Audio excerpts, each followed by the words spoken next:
Hi everyone, welcome to another Teach Tuesday video. We're doing another top 10 today, and today's top 10 is outside considerations for teaching remotely. So we're going to count down some of the things that might not pop immediately into our heads as we move into a distance teaching environment, but things that are still nonetheless very important. So we'll start with number 10, which is that third-party tools have their problems. So now might not be the time to adopt textbook publisher platform if it's something that students aren't familiar with already, just as an example. And then there are other tools that are just outright expensive, either for you or your program or your students. Uh, Ultimately, the answer to why is only that they can be. And also, perhaps more importantly, these sort of third-party tools rarely come with a safety net. So folks like CADL and IT don't have administrator access and that sort of thing. They typically exist outside of Canvas, and so there are some security concerns. And then the support folks that normally would come with those platforms tend to be a little bit slower to respond given the circumstances. So sort of the underlying idea here is that if we're using tools that we're not necessarily as familiar with, but that have this sort of patina of being easy, that ultimately what we're doing is forgetting to have a backup plan. So something to be thinking about there. Number 9 is remote proctoring can be stressful for students. And let's face it, sometimes downright creepy if they have to have a webcam on them and that sort of thing. We'll talk a little bit higher or lower in the list, depending on how you conceptualize it, about some of the technical limitations. Just be aware that proctoring services can promise high and deliver low, and sometimes even hinder student learning. So we'll put a couple of articles in the description for this video that go into a little bit more detail. And thinking about this, there are always alternative ways of assessing student learning and some strategies you can use. So please do reach out to CADL, and we'll help you explore your options depending on what it is that you want to accomplish. So number 8, the access to and or limits of the laptops or computers that students have. So if you, especially in this case, if you rely on special software, so Canvas, as an example, is tablet and mobile friendly, but specialized discipline-specific software like GIS or CAD or programming tools or SPSS, that sort of thing, often aren't. And they operate typically on PC or Mac, and that's not necessarily something students are going to have access to. So we know sort of anecdotally and through a couple of surveys that some students are relying heavily, if not exclusively, on iPads or tablets, smartphones to access their courses. And so do your best to make your pages mobile friendly as well. And if you're posting video content, that sort of thing, we'll talk later in the list about using Kaltura and one of the benefits to doing that. So that brings me sort of to a related point, which is number 7, which is access to or quality of devices, so in particular recording devices. So as you can see from this recording, very few of us have a professional recording studio at home that we might be used to having on campus or by other means. So not everyone even has access to a webcam or a microphone or even a cell phone if they're going to make cell phone videos. So consider reducing reliance on those if possible, and always try to be flexible when it comes to recording presentations and that sort of thing. Along these same lines, be aware that there will be background noise, and often lots of it. I actually right now have just a few spare minutes where my furnace isn't running and my child isn't screaming upstairs. So we all know what it's like. Number 6 is financial stressors. So we talked about hardware limitations. Not all students can go out and buy a new computer or a camera for school, and so students may also not have the funds to buy into the third-party tools that we talked about.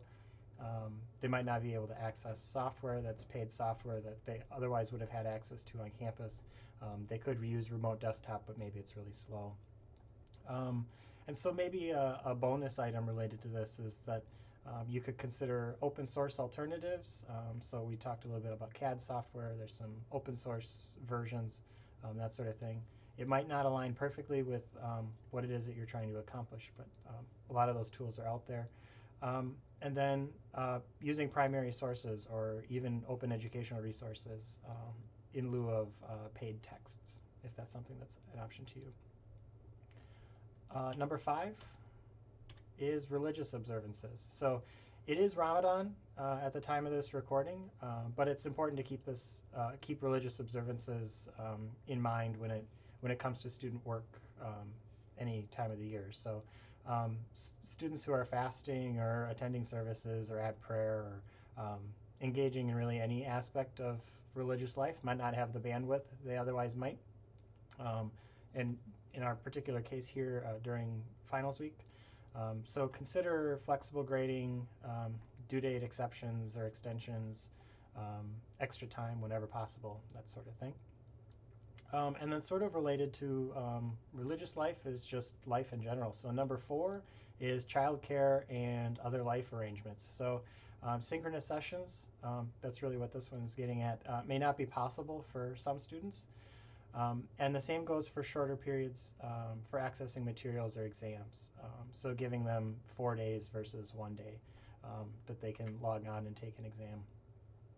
Similar to the flexibility around religious observances, we just need to be cognizant of, students have complex lives, and this is especially true now. So their lives are even more complicated.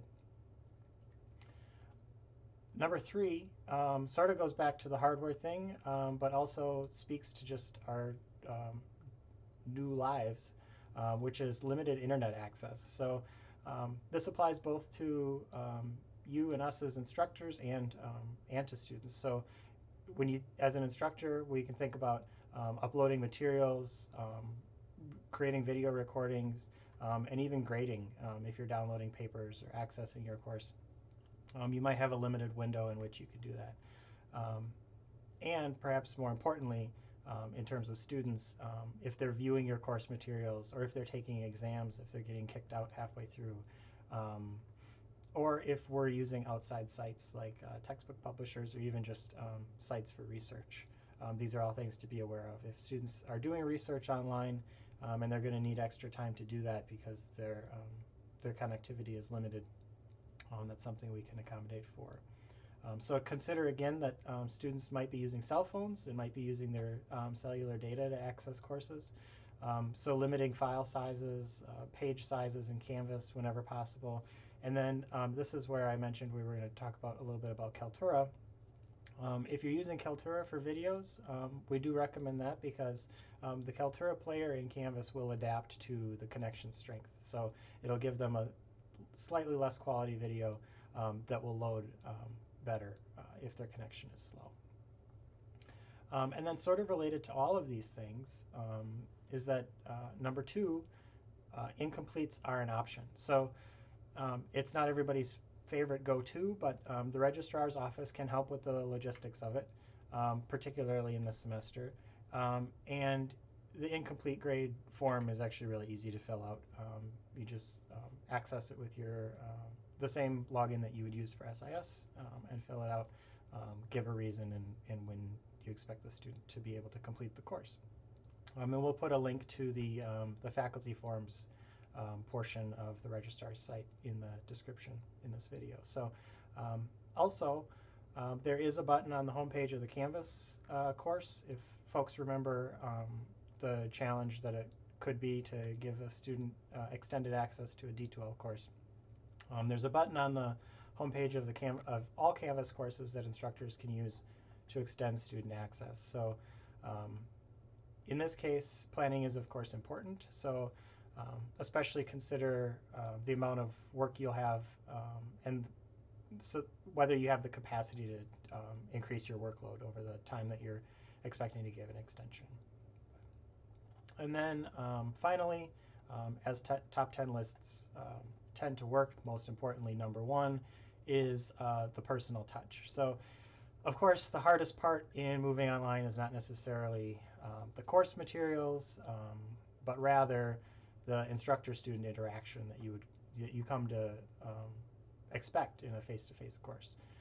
So we can't stress enough the importance of frequent, constant interaction, as well as little tweaks, such as personalized notes to students and checking in individually with your students. So, I haven't heard from you in a couple of weeks. Is everything going okay? Is there anything that I can do to help, particularly in this course? So we talk about religious observances and life happens. Just being aware of that. So do your best to gauge the culture of your course as it operates as a distance. How comfortable are your students on the whole, that sort of thing. And be open about asking students about what they're experiencing. Show them that you do care about their experience. Take their comments seriously and respond to them with action. And then this ties us back to all of the previous items. We know how much we care about students and their learning, but it's important for us to show our students so that they know. One way to show them is to demonstrate that you understand how all of the other aspects of their lives are impacting their engagement with your course, and that you're being intentional about the changes and the accommodations that you're making. You're not just doing it because Cattle said to. So that was our top 10 things to consider outside of what you might automatically consider in your course. And like I said, there'll be a few resources related to this top 10 in the description below. So thanks for watching. I hope you got some ideas. And as always, if you did get an idea and you'd like to follow up on it or learn more about it, please do contact Cattle and we'd be happy to help. So thanks for watching.